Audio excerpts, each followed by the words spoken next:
Hi, this is A Hermit, and this is, I think, vlog hop number 5. We're almost through it, and we're managing to keep it going. So proud.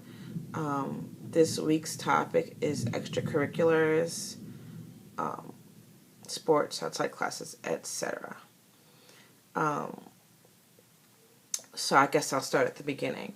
When we started homeschooling, we just continued with what the kids were already doing outside of public school. At the time, my daughter was taking dance, and my son was doing taekwondo.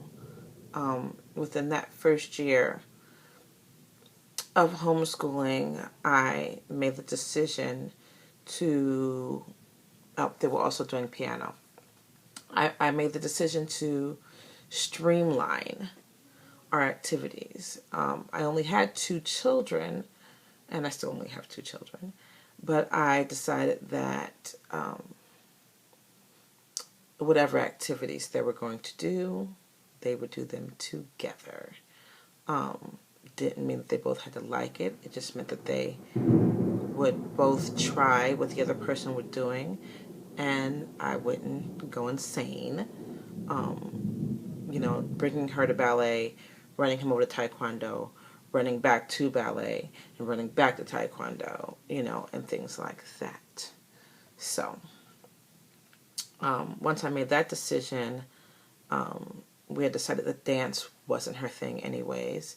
So the first year my kids did taekwondo and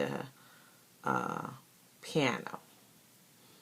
And swimming lessons at the Y. I was very blessed to do all of these things in the daytime, and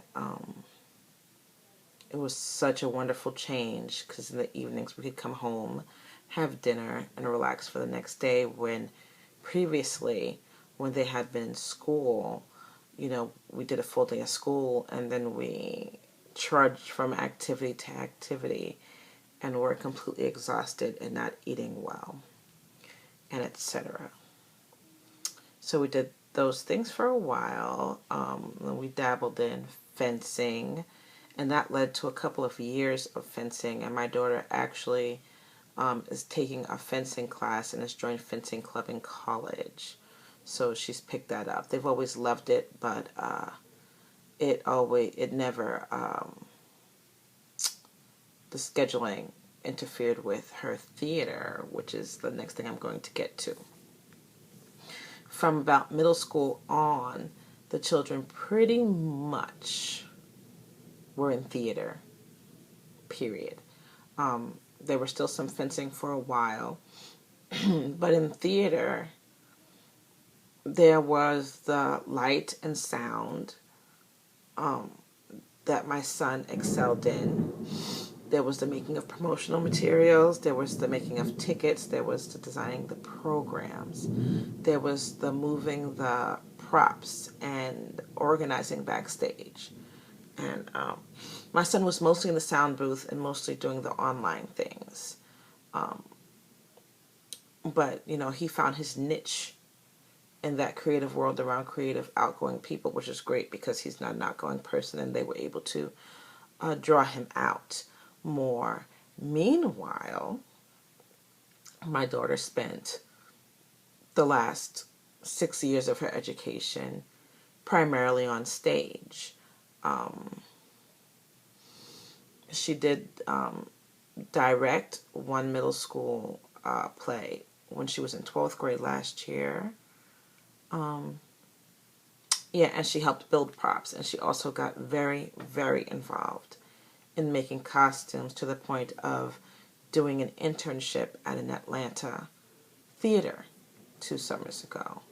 Needless to say, my son is now studying computer design in college, and there's a huge aspect of what he did with theater there in that major, and my daughter has a scholarship for theater.